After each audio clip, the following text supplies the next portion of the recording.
Bom dia, boa tarde, boa noite. Estamos aqui com o último episódio da nossa série WAIF Talks, que é uma série de 8 podcasts, esse é o 8º, onde a gente falou e falará sobre a inteligência artificial no cinema, na animação, na moda, no design.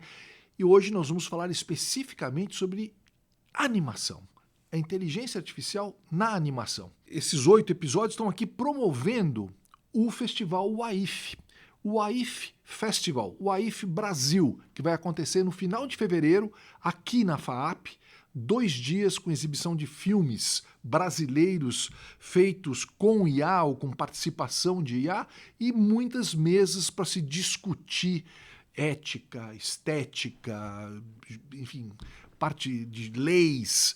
Nós vamos fazer tudo isso aqui no final de fevereiro. Então fica ligado, WAIFF, você já vai encontrar os Instagrams da vida todos aí para poder seguir a gente e ficar ligado nisso, que é muito importante. Hoje quem não está ligado na IA está, de alguma maneira, fora do planeta. Nós temos aqui 2 convidados bem interessantes para conversar com a gente sobre IA e animação. O primeiro é o Kiko Mistrorigo. Então, esse é um nome inesquecível. Kiko Mistrorigo da famosa produtora Pinguim.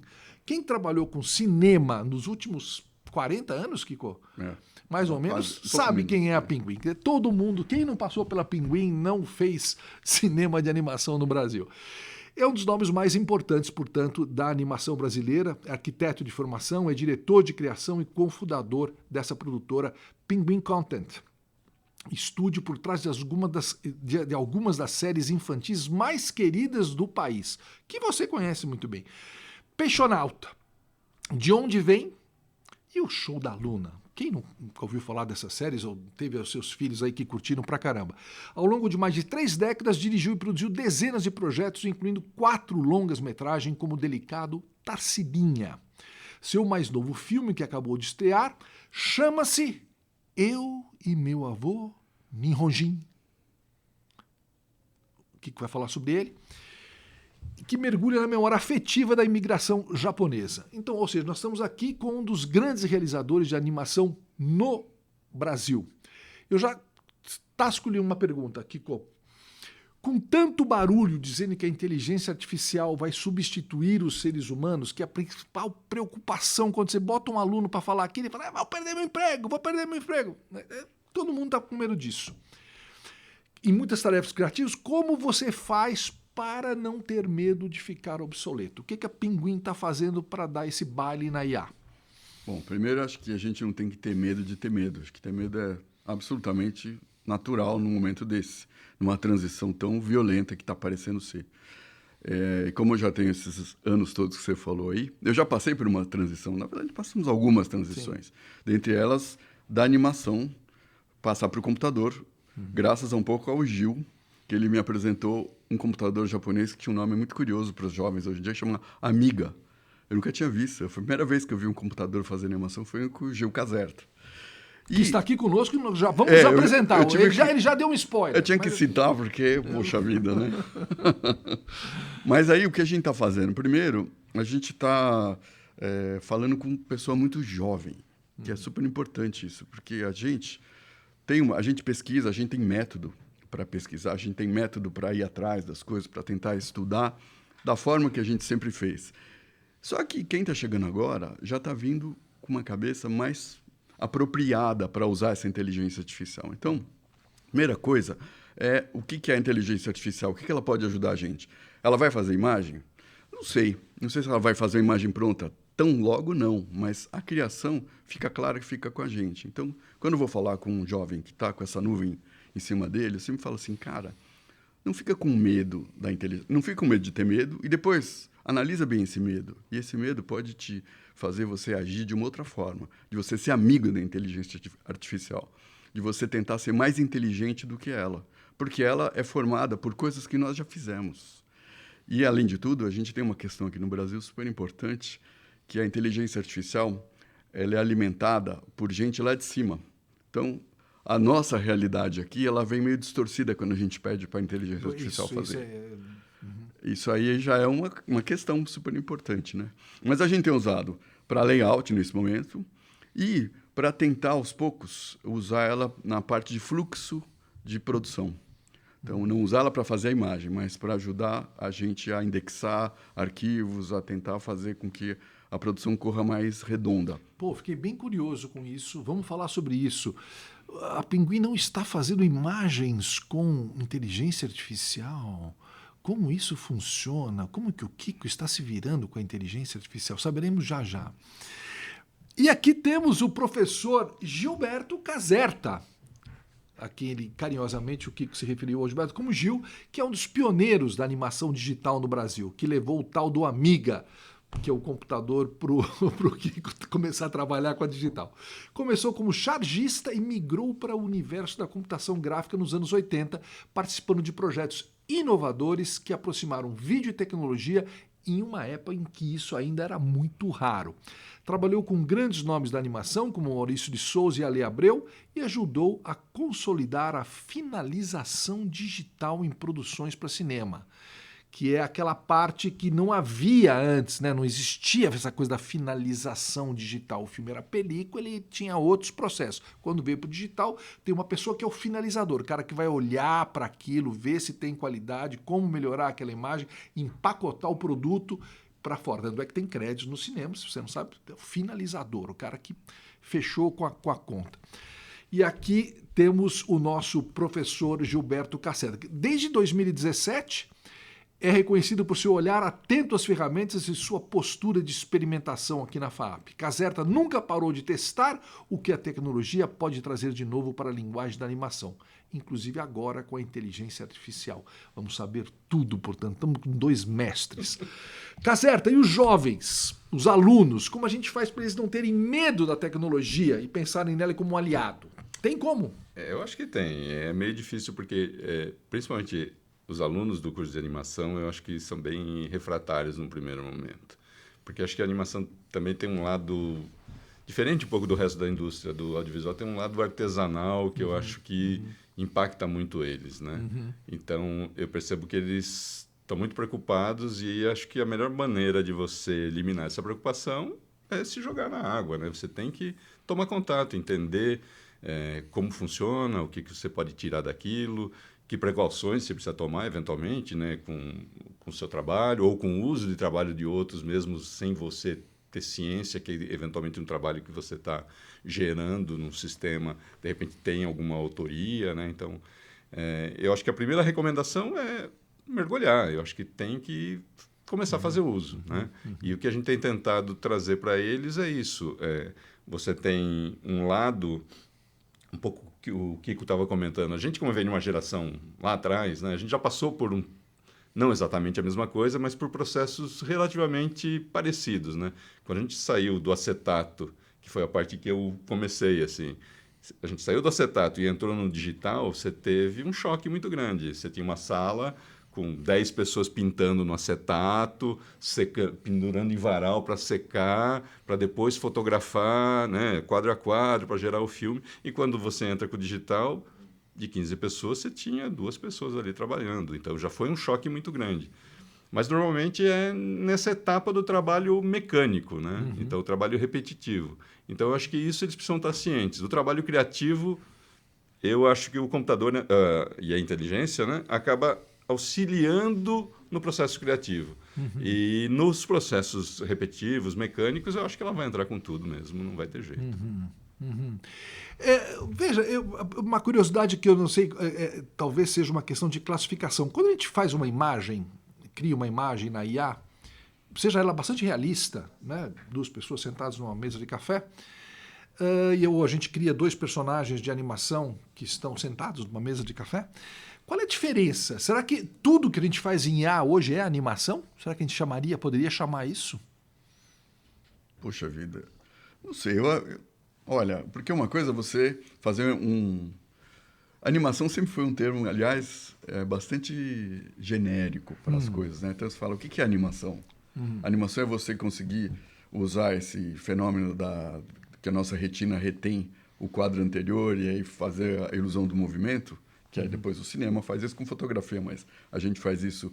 A animação é uma imagem que um vídeo que saiu de totalmente sintético, do zero. Acho que isso... A animação, para mim, sempre foi uma coisa que carrega muita cultura por causa disso. Que quando você vai fazer uma série brasileira, naturalmente você carrega o seu jeito de ser, o seu jeito o jeito que você se relaciona com as pessoas. Então, quando a gente vê algum gringo olhando a nossa série, ele fala assim, nossa, como o pessoal se encosta, como o pessoal como eles se importam com os outros. Ou seja, a gente exala a afetividade, a gente é latino, a gente tem um monte de coisa aqui que a gente põe na animação. Aí, quando você vai falar da inteligência artificial, você vai ter que escrever isso. Então, um personagem que se encosta bastante no outro. Eu não sei como é que vai ser isso, né?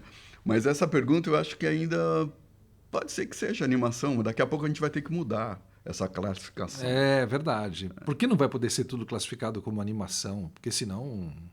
É que tem até Como você vê que acerta isso? Porque tem até essa brincadeira. A gente da animação gosta de brincar dizendo que o cinema é uma animação de preguiçoso porque apertou só um botãozinho e pegou uma série de imagens. Né? Então, não deixa de ser.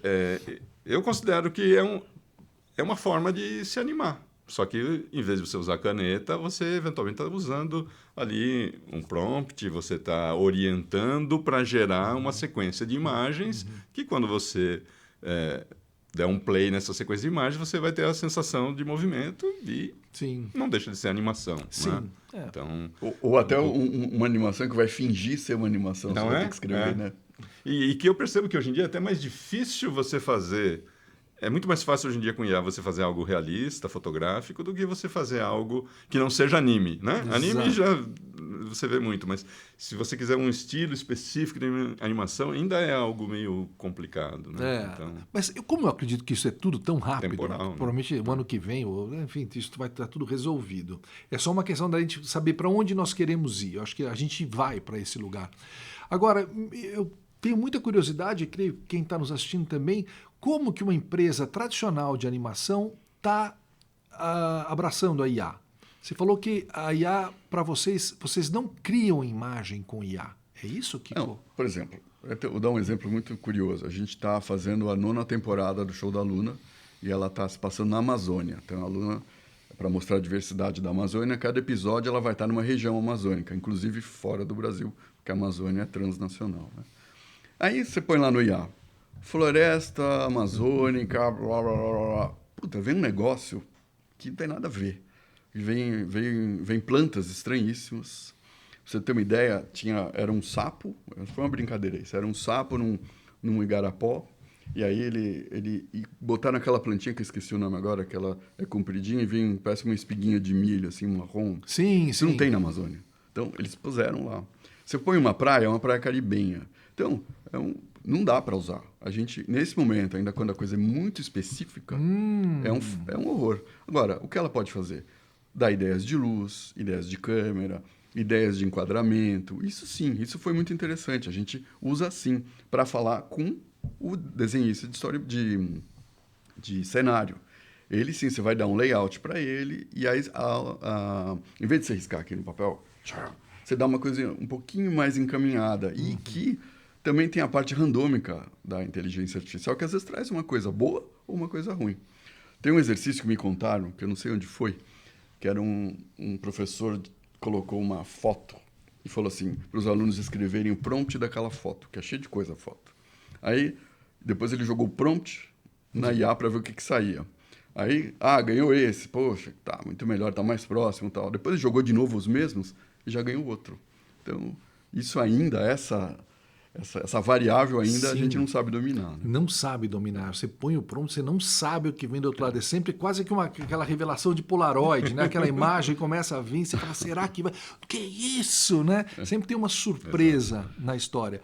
Bom, eu acho que na FAAP aqui você está introduzindo tipo se molha. Essa é a indicação para o aluno. O que a gente acabou fazendo, por exemplo, nesse semestre, a gente teve uma disciplina fora da grade, que é onde a ideia foi, por exemplo, experimentar em cada processo como tentar utilizar.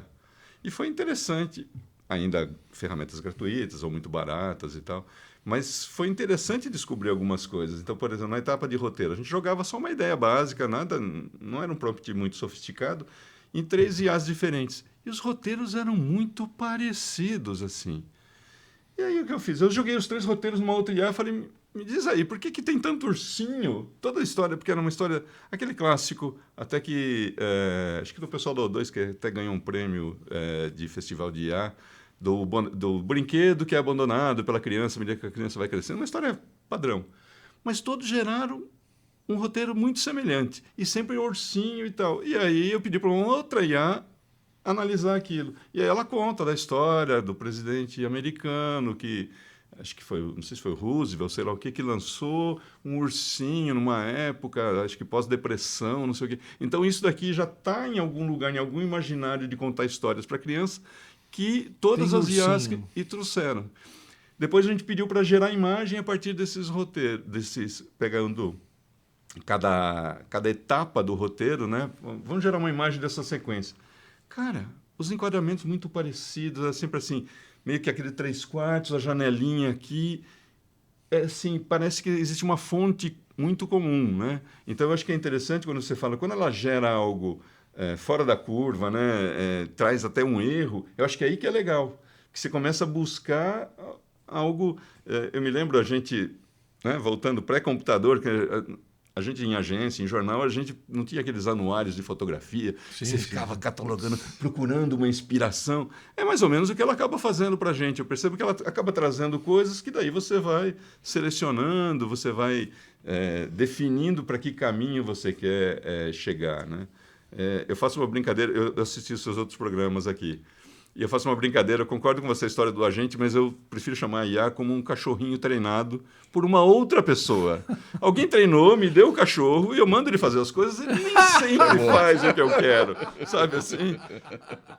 Tá mais ou menos ali nessa etapa que a gente falaram tá, né? como fazer, eu falava, senta Lulu, Mas Lulu, não é bem, mas né? não Eu vai. quero que ele sente de Muito um bom, jeito muito que bom. não é exatamente, né? Então, eu acho que está mais ou menos por aí, nessa etapa que a gente está. Mas, então, de novo, nessa fricção, né, com a ferramenta, você vai entendendo legal. os vícios dela, Sim. onde você não pode cair de armadilha, né? Sim. Vamos ouvir agora um estudante da FAP falando em FAP. Vamos ver aqui. Oi, eu sou o Guido e eu queria saber, com a IA, o que muda nas técnicas tradicionais de animação. Kiko, quer resumir isso Não, aí? eu Caserta? acho que, por enquanto, né, Gil, acho que a gente está indo, está vendo alguns processos automatizados, que nem você acabou de falar, e acho que é o primeiro que vai ter. Em áudio, por exemplo, a ruidagem, a tendência é que a ruidagem seja praticamente feita por inteligência artificial, que é muito mais fácil você jogar numa inteligência artificial, que ela vai botar todos os barulhinhos lá. Agora, os outros processos, então, o storyboard ainda, a gente não vê. Não dá para chegar para falar, dar o texto e falar, escuta, faz um storyboard para mim. E aí você vai, esse ainda não está bom. Não vai rolar. Ainda não está rolando isso. Então, eu acho que a gente está no meio de um processo, a gente só tem que tentar entender que a gente precisa baratear os custos mesmos. E os alunos, eles têm que saber se colocar nesse novo mundo. Essa é a questão. Então, o cara tem que saber como faz, a gente tem que ensinar igual. O processo é o mesmo. A parte cinematográfica, de timing, de tudo mais, continua igual. Mas para você poder usar direito a ferramenta, depois você tem que ter esse conhecimento. Né? Sim. E alguns processos eu acho que ainda são até mais demorados e eventualmente mais caros. A história do storyboard. Até você chegar o que você quer com a IA é mais fácil você pegar lá e rabiscar. Porque Claro. a maior parte, ainda mais dentro do nosso universo aqui, todo mundo desenha, né? Então é muito mais fácil você pegar lá e explicar o plano que você quer, o enquadramento, como é que vai ser. Às vezes é mais rápido, pelo menos nessa etapa, né? Do que você ficar interagindo com a IA, né? Agora, o áudio, eu gostaria só de falar uma coisa que eu acho que é muito interessante, o áudio. A gente está com um problema agora. A Luna, ela começou a passar em 2014, quando a atriz tinha 8 anos de idade. Agora, ela era uma moça desse tamanho, e ela fala e ela se imita. E o imitar dela em falsete não está mais rolando. Está ficando estridente e tal. Então, o que a gente está tentando? Através do IA, pegar a inflexão anterior dela, de voz, a todo aquele jeito que ela falava, mais fofinho, e tentando passar. Ela grava normalmente e a gente está tentando usar isso. Pô, excelente solução. Porque Vai rolar. não tem problema jurídico aí na história, Nenhum, né? Porque sim. ela é a própria atriz, só que ela está com uma capa. Que interessante. E aí Kiko. estamos vendo, e a gente conseguiu uns resultados razoáveis, mas ainda Ainda tá difícil. Acho que tem algumas etapas também interessantes. Você fazer o upscale, por exemplo, de alguma... Eventualmente, sei lá, pensando em animação 3D, você pode trabalhar com uma resolução mais baixa e fazer um upscale, ganhar velocidade de produção. Acho que isso é viável. Claro. Não está tomando o trabalho de ninguém também, né? Novamente, uma etapa mecânica que levava muito tempo de render, que eventualmente você pode economizar. Acho que tem algumas etapas que hoje em dia já são viáveis. Sim. Eu vejo também essa questão que o Kiko levantou muito bem, porque a IA tem viés, tá claro, né? Quando você vai falar de Amazônia, não consegue falar de Amazônia que começa a ter um pinheiro que nasce ali não vai funcionar. Qual que é a solução para isso? Porque esses datasets têm 5 bilhões de imagens retirados da internet. Mas estão focados, parece que no norte. Né? Aqui o nosso sul está abandonado com as nossas características, os nossos jeitos, né, afetivos, como você falou, essas coisas, as nossas próprias paisagens naturais, nossas praias não são do Caribe. O que se pensa? Será que a gente vai ter que criar uma IA ou alimentar uma IA brasileira de alguma maneira? Bom, os franceses que falam David Bovy, né, Marc Paulet, eles estão querendo fazer uma própria IA para proteger a cultura, que eles sempre foram muito protetores da própria cultura. Eu acho que faz todo sentido nesse momento, porque o chato é você ficar na mão desses, desculpa, mas esses bilionários malucos, que a gente... É uma coisa de louco, porque tem uma coisa na IA que me incomoda demais, é que você faz um videozinho e depois você não pode apagar. Aquilo fica lá para sempre. E aí está escrito embaixo uma letrinha pequenininha, nós não vamos utilizar isso para... Mas quem falou que não? Tá lá guardado.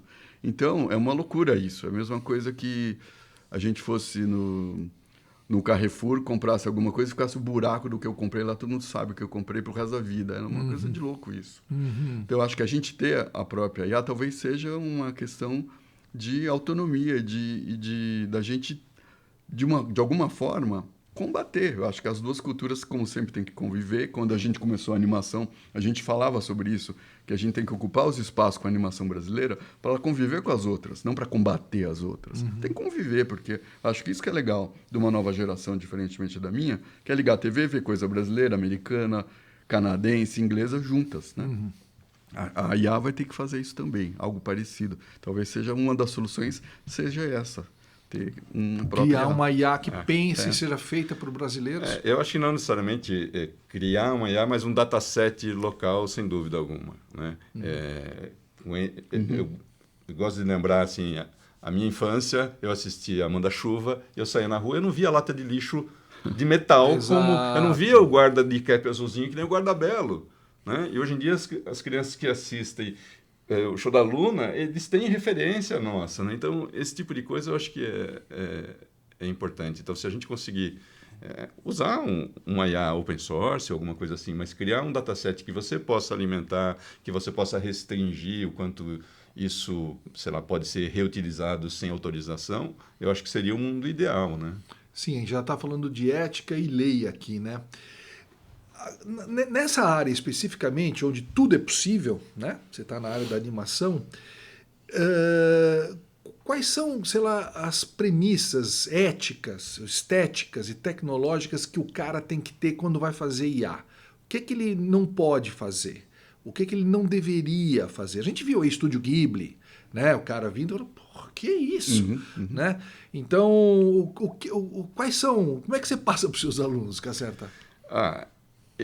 Do meu ponto de vista, eu não tenho restrição a que as IAs raspem o que existe. Eu acho que isso, está lá dentro do mecanismo. Porque eu acho que o problema é o uso. Né? E, para mim, eu não sei, eu vejo muita discussão sobre isso, mas, para mim, eu acho que, cara, se você usar algo que já detém direito, você já está saindo fora da lei. Você já deveria ser processado. Então, já existe isso. Né? Então, sei lá, se eu gerasse alguma coisa do Maurício de Souza e publicasse em algum lugar sem autorização, independente de estar usando IA, independente de eu ir lá e desenhar na mão e copiar, eu estaria infringindo o direito. Então, para mim já é algo que já existe, já está no direito. Protegido. Sim. Então, eu não vejo muito problema nesse sentido. Né? O que eu acho nem sei se eu vou estar avançando um pouco, mas uma preocupação que eu tenho é essa geração precisa continuar, como você bem colocou, tendo toda uma base de formação para a gente não começar a ter profissionais que só estão usando a IA sem ter uma base de referência, de escolha, de definição do que ele quer, de estilo, de ele saber que aquilo lá já é algo que já existe.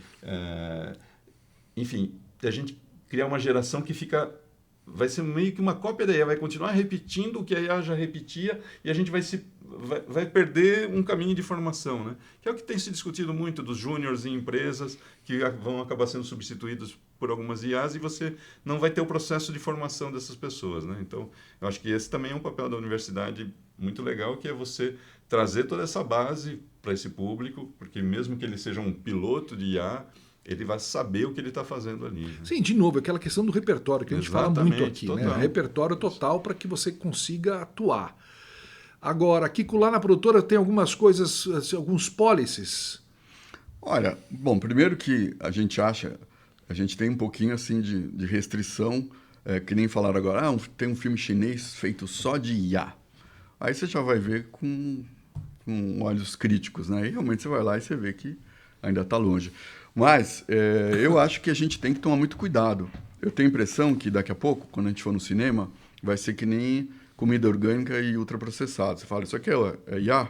Então, é salsicha, né? Isso aqui é comida orgânica, não é ator de verdade e tal. Acho que isso fatalmente isso vai ocorrer. Porque substituir 100%, assim como a fotografia não substituiu a arte, nem o vídeo substituiu o cinema, acho que vai ser assim, vai ser uma ferramenta. Acho que é assim que os alunos têm que encarar, como uma ferramenta.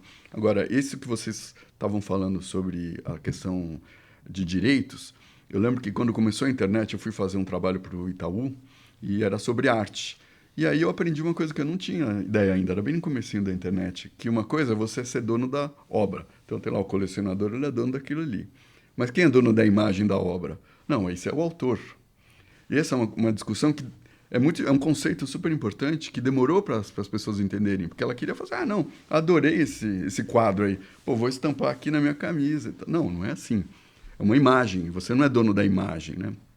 E acho que a IA, mesma coisa, ela passa por isso, só que de uma forma muito mais violenta, porque as pessoas pegam e elas sampleiam o que elas quiserem, da forma que elas quiserem, mistura, e é uma coisa louca isso. Né? Me parece muito próprio dessa geração mais jovem essa ideia de samplear, cortar, picotar, remixar. Não sei se eles, otimisticamente, como você está falando, vai ter a comida orgânica e a comida ultraprocessada, se essa juventude vai estar muito preocupado na hora do consumo, da onde vem o quê.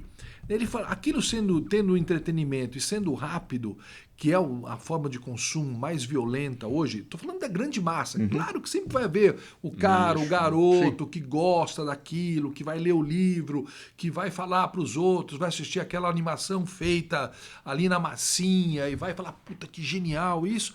Mas assim, me parece que o grande volume, o grande rio caudaloso que vai vir, é esse rio das remixagens e usando IA para fazer toda sorte de animação.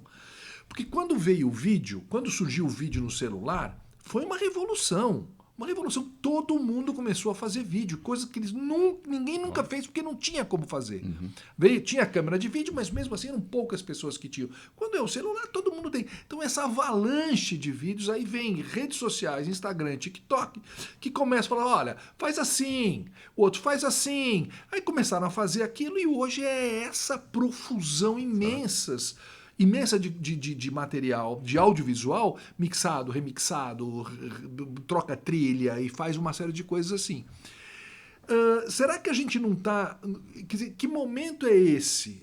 Tanto da educação quanto da realização. É um momento que a gente tem que continuar fazendo aquilo que nós, que temos já um RG mais baixo e aquilo que nós gostamos, essa autoria, esse filme autoral, eu vou querer ver os orgânicos, eu vou ver um pouco de IA também, alguém vai, eu vou ver os filmes também, mas eu vou ter um apreço, eu vou olhar com um outro olhar diferenciado para aquele filme. Isso aí foi feito de uma cena, demorou 3 anos para fazer, isso aqui do Estúdio Ghibli, eu quero ver esse filme, tenho prazer em assistir isso. como é que a gente vai educar essa pessoa? Ou não tem? Fala, bom, é o Zeitgeist. O Zeitgeist é esse mesmo e deixa a molecada remixar e o salseiro está instaurado e nós vamos continuar fazendo a nossa arte. Eu acho que a gente vai continuar convivendo. Uma coisa que eu sempre lembro é o seguinte, você vê que as Comic Con da vida vivem lotadas, né? Ninguém vai lá pedir um autógrafo com uma IA. Eles vão lá atrás de autores, de artistas. Então, eu acho que, por mais... talvez a Comic Con acho que já saiu de um nicho, né? Já é uma coisa bem ampla já. Você tem um público variado e tal. Então, eu acho que a gente vai conviver. A gente vai ter um pouco dessa salada que você estava comentando, esse fluxo enorme, eventualmente, nas redes sociais. Mas a gente vai continuar tendo essa coisa da autoria, de alguém atrás de uma criação, né? As pessoas vão querer pegar um autógrafo, fazer uma foto do lado do Kiko, porque sabe que o Kiko criou um personagem. Então, eu acho que isso vai continuar, sabe? Acho que vai andar junto. Acho que vai ser por aí. Eu passei o fim de semana com o Reinaldo Moraes, que é o escritor do Pornopopeia, né? Que ele é super amigo meu. E aí, eu fiz uma brincadeira com ele. Enquanto a gente estava conversando, eu peguei no IA lá e escrevi assim, loira... de biquíni na praia, fala para ele, Reinaldo Moraes, o seu livro é incrível, só que ele não consegue falar. Pornopô. Aí ele viu aquilo, no começo ele morreu de rir, depois ele se deprimiu um pouco. Eu falei, o que foi? Puta, essa IA agora vai acabar com a gente. Eu falei, não, Reinaldo, ele é um pouquinho mais velho que eu, né? Eu falei, Reinaldo, não, é você que é a criação, você... Aí ele começou a escrever comigo os prompts. Ah, ele adorou. Falei, puta, isso aqui é maravilhoso. Então, eu acho que isso é interessante, esse movimento também, porque a gente, mais velho, a gente aprendeu desde cedo para não ser reacionário, né? Eu, pelo menos aprendi. E nunca falem, no meu tempo era melhor. Então, agora chegou o momento da gente agir dessa forma, né? Então, eu tomo o maior cuidado, eu fico sempre prestando atenção para ver como que um tipo de coisa que você está falando, o que eu acabei de dizer, não, que é comida processada ou não, acho que é super questionável mesmo.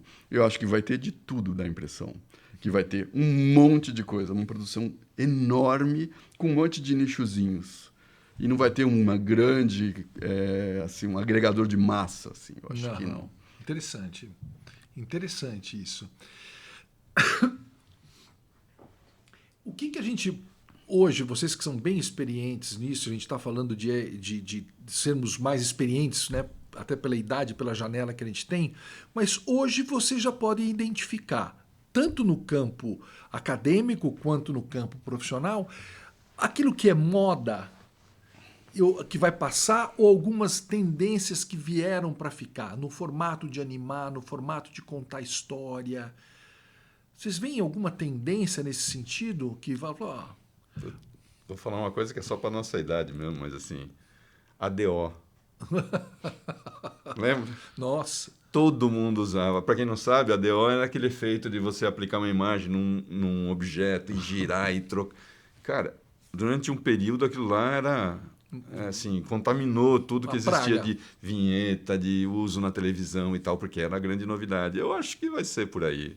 Eu acho que a gente vai se lambuzar, né? Vai fazer um pouco de tudo e daqui a pouco começa a surgir coisa legal, começa a surgir um uso que a gente não imaginava, né? Eu acho que vai surgir muita coisa por aí, de algo que a gente não esperava. Eu percebo muita gente com saudade do começo, já, né? Olha como uma coisa rápida. Gente com saudade da IA podre do comecinho, porque tinha uma linguagem... É uma outra linguagem. Uma linguagem estranha, então, que criava loucos. um estranhamento, que era diferente. Então, talvez vá por aí, eu acho. Interessante. Kiko? Eu acho que é isso. Eu acho que a grande diferença é que nós, volto a dizer, a gente está acostumado a criar do zero, né? Com a tela em branco, né? Outro dia eu estava conversando com um fotógrafo, que é o Lalo de Almeida, que ele é meu primo até, e sobre IA, né? E ele, como é que ele se vê nisso? E aí ele está nesse Casa Folha, ele deu um curso lá, e que ele fala que, aparentemente, o fotojornalismo não tem uma grande ameaça em vista. Que eu achei interessante ele falar isso. Eu falei, poxa, como assim? Não, porque eu tenho que contar uma história com a foto. Não adianta eu inventar. Não adianta eu dar uma de Hergé. O Hergé, para quem não sabe, é o criador do Tintin. Ele nunca viajou. Então, tudo aquilo ele pesquisava e fazia. Então, ele criava. Ele era praticamente uma IA, né? Criando coisas, né? Ergeia, my God! E aí, ele citou esse Fred Riching, que é um americano que já fala há muito tempo sobre isso, que o fotojornalismo, ele depende de uma história, ele depende do fotógrafo ir lá, e cada foto tem uma história por trás. E que não adianta você fazer um prompt daquela foto, que ela não vai rolar.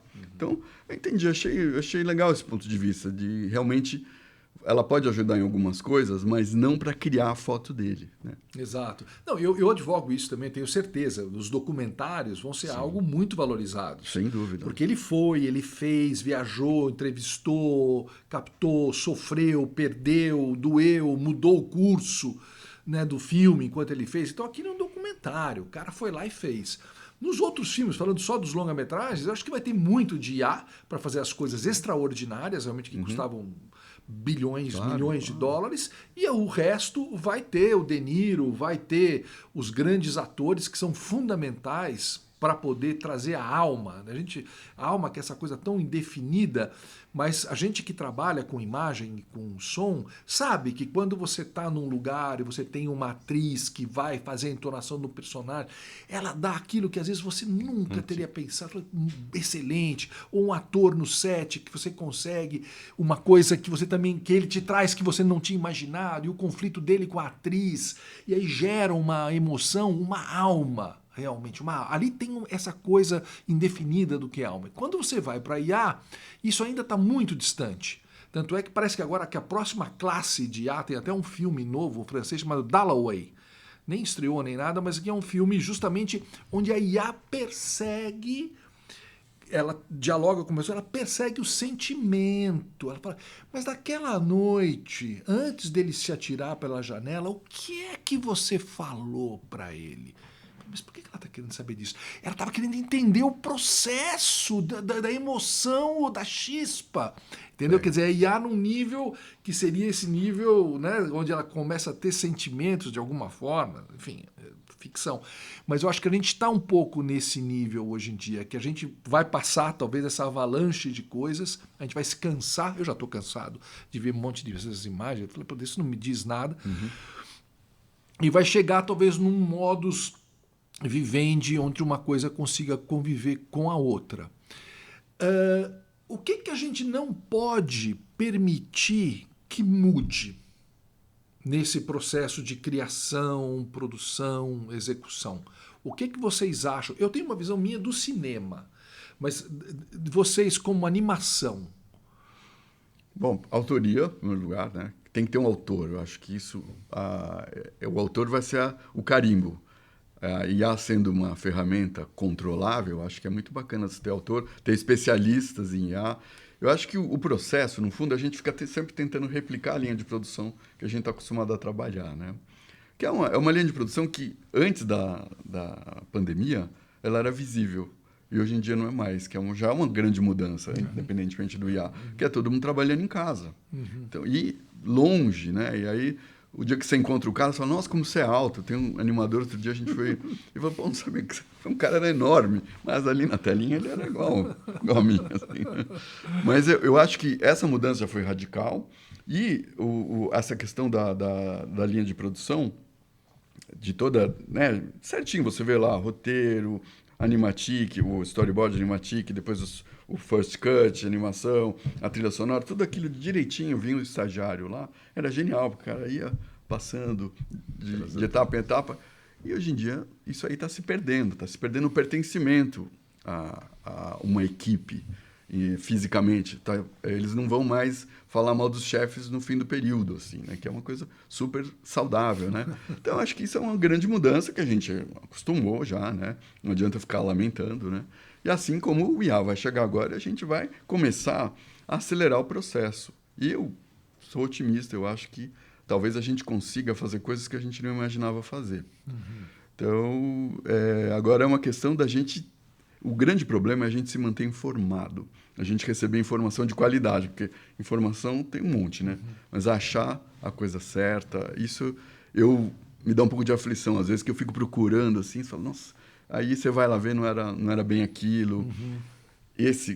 a IA enganar é o Nossa. perigo. Esse é o perigo. Kiko, que gênio que você é, Kiko. Que excelente ideia você deu aqui, Kiko. Nossa, esse personagem é histórico. Você fala, será que eu fiz tudo isso? É bem isso, é bem isso. E, Caserta, Eu sinto falta, assim, o que eu o acho... que a gente não pode perder?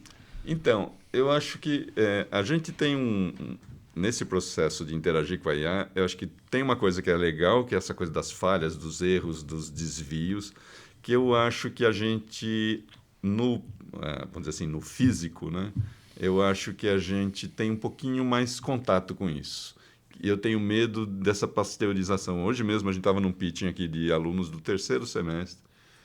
E normalmente é comum, né? Os alunos consomem muito anime, aquele estilo de desenho característico, então muita gente reproduz aquilo e de repente vê um trabalho que tem o traço da garota, é um traço próprio, não é parecido com nada, tem a cara dela. Isso tem que ser valorizado, né? Então eu tenho medo da gente perder essas pequenas características ali, né? Então eu não sei de que maneira a gente conseguir valorizar, aí de novo, o autor não só no sentido intelectual de quem criou a história, mas o autor também no sentido gráfico, estético, né? Que às vezes a gente tinha pequenas contribuições no processo, sei lá, alguém que... sei lá, para pegar um outro convidado que teve aqui na FAP, esses dias teve o Zé Márcio Nicolosi aqui. E, cara, eu lembro da minha juventude de ver uma capa da Maurício de Souza que tinha algo diferente ali. Continuava sendo os personagens da Maurício, mas tinha algo estranho ali. Tinha uma estética, uma perspectiva, uma coisa dinâmica que anos depois eu fui saber que era o traço do Zé Márcio, que tinha uma percepção já de animador, mesmo estando no quadrinho.